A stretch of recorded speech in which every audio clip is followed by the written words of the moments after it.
반갑습니다. 여러분의 역사 완성자 유산입니다. 너무너무 반갑습니다, 선생님. 벌써 5번째 시간입니다. 함께 하다 보니까 또 금방 좀 막 만나고 싶다. 또 제가 그런 매력이 있지 않습니까? 그런 생각들로 같이 선생님들 함께 해주셨으면 좋겠고요. 오늘은 이제 신문왕, 이건 뉴스페이퍼 왕, 너무나 중요한 바로 그 왕에 대해서 시작해서 그러니까 쟁탈전까지, 신라하대 왕위 쟁탈전 이렇게 쭉쭉쭉 나가 볼 거거든요. 교재로는 53페이지고요. 그 53페이지에 있는 문제부터 16번째 주제 신문왕부터 한번 달려가 보도록 하겠습니다. 딱 보시면요.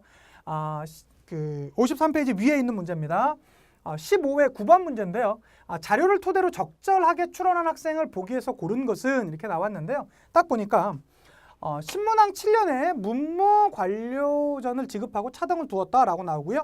중요한 거 노급 혁파 요거 나옵니다. 노급 혁파. 노급이란 게 뭐죠?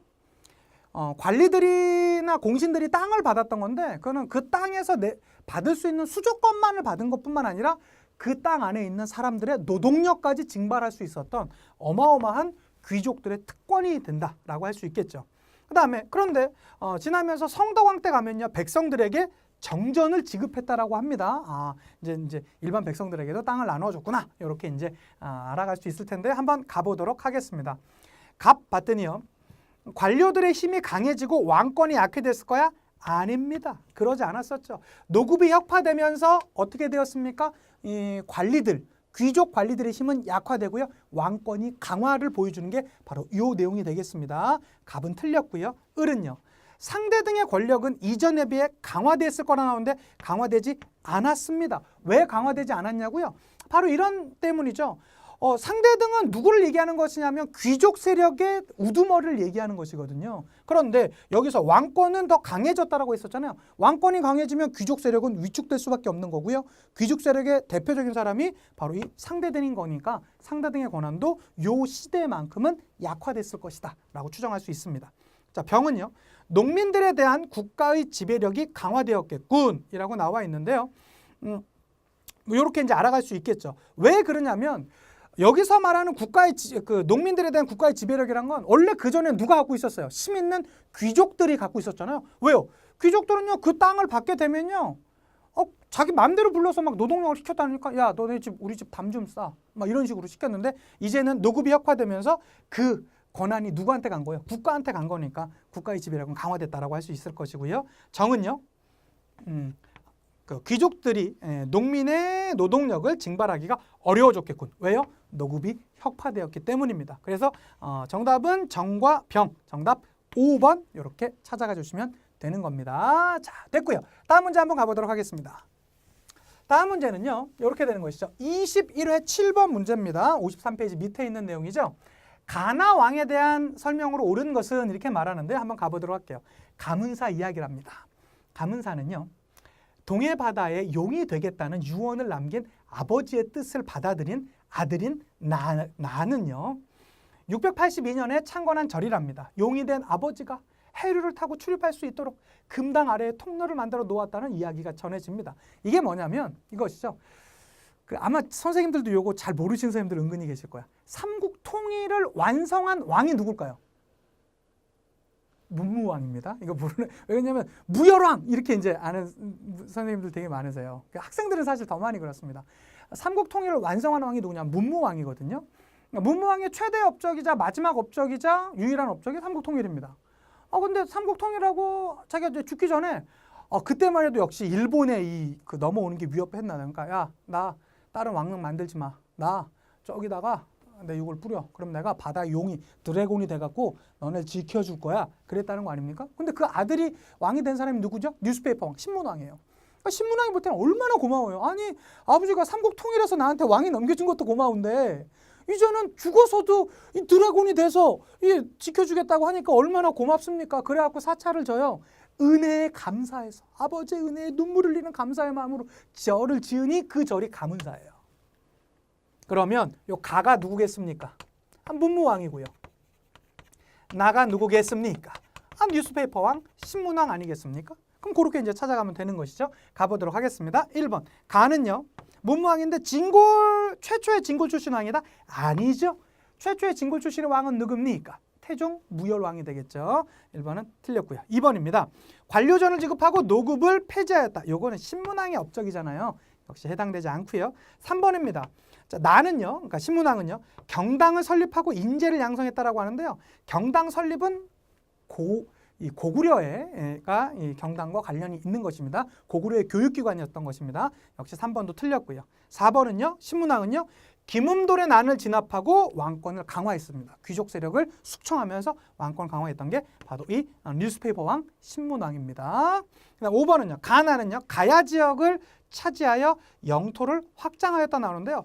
가야 지역을 차지했던 거는 2명의 왕이라고 했었죠. 자, 금강가야 누구 때 멸망입니까? 버풍왕 때요. 대가야 누구 때 멸망입니까? 진흥왕 때요. 요거 꼭 구분해 두셨으면 좋겠습니다. 그래서 21회 7번의 정답은 4번이 되겠습니다. 자, 됐고요. 다음 문제 한번 가보도록 하겠습니다. 다음 장 넘기시면요. 55페이지에 나와 있는 문제인데요. 여기 이 삼국시대 승려들이 나온다라면 한 3명 정도가 유명한 사람이 나올 겁니다. 남바 탑2는 2명이에요. 일단은 의상. 아주 스타일이 좋았다는, 의상 스타일이 좋았다는 의상이 있었고요. 그 다음에 팔방 미인이죠. 쇼쇼쇼 원효. 그 다음에 한 명 더 나온다라면 해초 정도가 나올 겁니다. 근데 해초는 단독 문제로는 잘 안 나오고요. 왕호 천추국전 요거 하나밖에 없어요. 예, 역시 이 둘이 탑2죠. 탑2. 의상이 어떻게 생겼냐면요. 진짜 잘생겼었대요. 그러니까 원빈 씨 생각하면 될 것 같아요. 그러니까 승려 대 원빈이야. 그러니까 저는 제가 꼬마 때 그러니까 제가 젊었을 때 원빈 씨가 처음 나올 때 원빈 씨가 이렇게 머리 길게 되게 느끼하게 나왔었거든요. 근데 그때도 볼 때도 참 잘생겼다 그랬었어요. 그런데 최근에 원빈 씨가 아저씨라는 영화 찍을 때 삭발을 해서 나오는데 그때도 참 멋있더라고. 전 그때 알았어요. 그냥 멋있는 남자는 멋있는 거예요. 원빈 씨 삭발해도 원빈 씨죠. 그 바로 의상이었대요. 그 의상은요, 자기가 너무 잘생겼기 때문에 이 불짤길을 걸어가는데 최대 어려운 길이 자신의 외모였대요. 네, 실제로. 그렇게 해서 자기가 중국 여행을 왔는데 이 한류의 원조지. 그러니까 중국에 있는 여자들이 원효를 막 그 의상을 막 쫓아다닌 거야. 자기가 이제 도닦으로 그 참선을 하기 위해서 이제 수행하기 위해서 몇 년씩 이제 산에 올라갔었는데 그때마다 그 앞에서 계속 기다리던 여성이 있었다는 거 아닙니까? 근데 이 의상은 다시 이제 그녀를 멀리하고 떨어져 오니까 그녀가 어떻게 됐어요? 화가 나가지고 너무나 그 자신의 감정을 못 받아주는 의상 때문에요. 절벽에 떨어져 죽었답니다. 그리고 나서 뭐가 됐답니까? 드래곤이 됐답니다. 실제로 이 설화가 뭐와 관련되어 있냐면요. 여러분이 선생님들이 아시는 부석사. 부석사를 누가 졌냐면 의상이 지거든요. 근데 의상이 지을 때 반대 막 지금도 종교시설 같은 거 들어온다 그러면 막 사람들 반대 많잖아요. 그때도 더 심했나 봐요. 막 하니까 그때 의상이 막 잠자고 있는데 누가 나온 거예요? 그 드래곤이 나와갖고 왜 고민하세요? 이런 거죠. 근데 뭐라고 한 겁니까? 그럼 내가 해결해 주겠다 해서 사람들 모아놓고 그 막 반대하는 사람들 앞에서 막 이만한 돌이 엄청난 바위가 막 들렸다는 거 아니에요. 그 모습을 보면서 사람들이 찬성입니다. 이렇게 이제 됐다라는 설화가 전해져 내오거든요. 그게 바로 이 의상과 관련돼 있다라는 거 기억해 두시면 되겠고요. 의상은 무엇보다 화엄정을 개창했다라는 거. 그다음에 진리의 상대적인 상호 의존성을 강조했었다라는 거. 이런 걸로 많이 알려져 있습니다. 그다음에 거의 동시대 인물인 쇼쇼쇼 원효요. 원효는 더 말할 나위 없이 이것이죠. 남해아비탑을 관세음보살. 원래 사실 그거 아세요? 의상과 원효가 같이 중국 유학을 가려고 했던 거. 근데 가던 길에 그러니까 원효가 몇 살 많습니다. 의상보다는. 원효는 원래 1차 유학을 고구려 쪽으로 시도하려고 했다가 걸려서 못하고요. 2차 유학을 시도하는데 그때 같이 갔던 파트너가 의상이에요. 그래서 상가 가자. 이러면서 이제 딱 갔겠죠. 근데 어느 날 당항성 근처에 그 무덤에서 잠을 자게 되었었는데 자다가 너무 목이 말랐다는 거 아니야. 목이 너무 말라. 했더니 딱 보니까 뭐가 있는 거야. 거기에 그 물이 있는 거죠. 그래서 부처님 예비해 두셨군요. 감사합니다. 그래서 이제 물을 마시더니 세상에서 가장 맛있는 아름다운 물 이러면서 딱 마시고 감사합니다. 이거 딱 이랬더니 그 다음날 일어났더니 해골 바가지 썩은 물이었다는 거예요. 그때부터 막 오바이트 몇 시간 왁. 그런데 토하는 도중에 그는 진리를 깨달았죠. 뭐라고요? 이 물의 본질이 변했어? 안 변했잖아. 그런데 내가 몇 시간 전에는 그 맛있게 먹었던 물을 지금은 왜 오바이트 하고 있지? 가장 중요한 건 뭐다? 내 마음이구나. 이게 썩은 물이다 생각하고 먹었으면 썩겠지만 이게 참 너무나 맛있는 물이다라고 생각하면 맛있는 물인 거잖아. 그러면 내가 당나라 유학을 갈 필요가 있나? 여기가 당나라라고 생각하면 당나라가 되는 거 아니야. 오케이 의상 안녕, 난 잘 가, 난 안 갈래 라고 했더니 형 왜 그래? 난 안 가! 라고 하면서 그때부터 이제 뭐가 되는 겁니까? 아, 부처님을 빨리 전파해야 되는데 어떻게 하지? 불교 대중화를 위해서 노력하죠. 그래서 저기요, 부처님 믿으세요. 모르잖아요. 당시 사람들 다 글자 모르는데. 그래서 초기에 랩 같은 걸 만드는 것이죠. 그래서 뭡니까? 아, 그럼 이것만 따라 하시면 극락정토에 갈 수 있습니다. 나미아비타불, 관세, 보살 막 이러면서 이제 막 했던 거 아닙니까? 불교 대중화 했던 게 원효. 뭐 그뿐만 아니라 뭐 대승기신 논소라든가 신문화쟁론 같은 불교의 아주 유력 저서들도 남겼던 게 원효라는 거 꼭 같이 기억해 두셨으면 좋겠습니다. 어쨌든 불교 대중화 유명한 사람이죠. 자, 가보도록 할게요. 자, 여기 보면요 나와 있습니다. 신라 진골 출신의 승려로 당에 유학한 후 귀국하여 여러 절을 세웠답니다. 대표도 특히 부석사를 창건하였다라고 하고요. 뭐 그렇게 나와 있습니다. 특히 거기에 나오는 여인이 죽은 뒤에 용이 되어 신라까지 와서 부석사 건립에 도움을 주었다고 한다. 아니 말씀말이 진짜였네. 아니 제가 무슨 언제 거짓말합니까? 여기 나와 있잖아요. 바로 그 드래곤 여기 나와 있는 게 바로 그 여인이었어. 선묘라는 그 여인이었었다는 거 누굽니까? 의상과 관련돼 있습니다. 자, 의상 한번 찾아보도록 하겠습니다. 기억입니다. 관음신앙을 신라 사회에 확산시켰던 게 바로 이 의상의 대표적인 업적이 되겠고요. 니은입니다. 금강산매경론 대승기신논소 저술은 원효가 되겠죠. 디귿입니다. 모든 존재는 조화를 이루어 살아간 걸 강조하며 신라 화엄정을 개청했던 게 바로 이 의상의 업적이 되겠습니다. 그다음에 리을입니다. 선종을 중심으로 교종을 포용하여 선교 일치를 이루고자 하였던 건 누구냐면 여기에 있는 이 그 삼국시대에 있는 신라들이 아니라요. 여기 나오면 원래 사실은 승려는 4대 천왕이거든요. 여기 있는 의상, 원효가 있고요. 그 다음에 고려시대 승려, 의천과 진울이 있어요. 이거 고려시대 가면 승려 한방영역 같이 해드릴 텐데요. 여기 나와 있는 이 진울에 대한 설명입니다. 이렇게 봐주시면 되겠습니다. 그래서 정답은 기억과 디귿하니까 몇 번입니까? 2번. 이렇게 이제 찾아가시면 되는 거고요. 그 밑에 나와 있는 내용을 보면 더 자세히 알 수 있죠. 다음 만화라고 합니다. 아니 간밤에 마신 물이 해골물이었다. 딱 말인가 진리란 모두 내 마음속에 있는 것. 나는 당나라로 가지 않겠어 라고 얘기하고 있습니다. 그랬더니요. 신문화쟁론으로 종파 간의 대립을 분열을 극복하고자 했었다. 그 인물 누굽니까? 쇼쇼쇼 원효가 되겠죠. 자, 화엄정을 도입하였었다. 의상에 대한 설명이고요. 자, 수선사를 조직했었다. 진울에 대한 내용이겠죠. 3번입니다. 유불일치설을 주장했던 건 진울의 제자였었던 해심에 대한 내용이었었고요. 4번이 정답이겠죠. 불교 대중화에 공헌하였었다. 그가 누굽니까? 쇼쇼쇼 원효입니다. 5번입니다. 왕후 천추국전을 저술하였다. 그게 바로 해초에 대한 설명이잖아요. 그래서 정답은 4번 되겠습니다. 다음 페이지 넘겨주시면서요. 18번째 주제는 신라 하대 왕위 쟁탈전입니다. 자, 이때는 그냥 한마디입니다. 참 혼란스러웠었다. 요기시대 아닙니까? 신라가 멸망 전까지 한 150년 동안 약 왕이 20명이 넘게 바뀌어요. 150년 동안 20명이 넘게 바뀌는 정말로 엄청난 혼란의 시대, 신라 하대라고 할 수 있겠죠. 자, 신라 하대의 특징으로 옳지 않은 것을 찾으라는 거니까요. 한번 찾아보도록 하겠습니다. 이때요. 신라 하대는요. 선종과 풍수지리 사상이 유행했습니까? 유행했습니다. 그렇게 되면서 새로운 사상이 이제 도래될 것 같은 그런 생각들이 들었었고요. 2번은요. 호족이라 불리는 지방 세력이 성장했습니까? 했습니다. 그렇게 되면서 신라 하대 때 되면서 각자 지역에 아주 독자적인 군사력을 가진 사람들, 뭐 기원이라든가 견훤이라든가 궁예라든가 이런 사람들이 각각 성장했던 게 딱 요 시대가 되겠죠. 3번입니다. 토지를 잃은 농민들이 초적이 되기도 했습니까? 했었지 않습니까? 그래서 원종 애노의 난이라든가 그런 이제 뭐 농민들이 그런 이제 저항하는 그런 모습도 있었다라는 거. 4번입니다. 진골 귀족들 사이에 왕위 쟁탈전이 치열하였습니까? 그렇죠. 어마어마한 왕위 쟁탈전이 나타나게 되면서 바로 그 다음 문제 나올 텐데요. 그 왕권은 더욱더 약해지게 되면서 당시의 사회는 더욱더 혼란스러워졌던 사회가 이 사회라고 할 수 있겠고요. 5번입니다. 문무관리에게 관료전이 지급되고 노급이 폐지되었었다. 노급이 폐지되었었던 건 신문왕의 업적이라고 할 수 있겠죠. 신문왕의 그 사이에 들어가는 건 요기시대라고 할 수 있겠습니다. 그러니까 신라 중대의 특징이라고 할 수 있겠죠.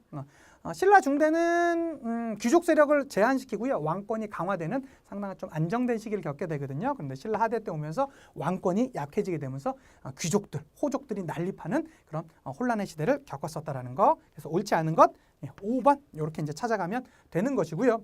그 이제 밑에 보시면 지도 문제로 이제 나와 있는 게 있는데요. 여기 보시면 지도에 표시된 인물들이 일으킨 사건의 공통점으로 옳은 것을 찾아라라고 나와 있는데요. 여기 보니까 김원창, 김범문, 96 각간의 난 이런 것들 나와 있습니다. 이런 공통점이 뭘까요?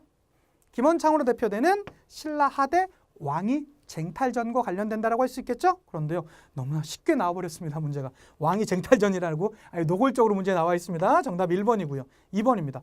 호족들의 반란인데요. 김원창 같은 사람은 사실은 귀족 출신이기 때문에 이 호족이라고 할 수 없는 진골 귀족 출신이기 때문에 호족이라고 할 수 없습니다.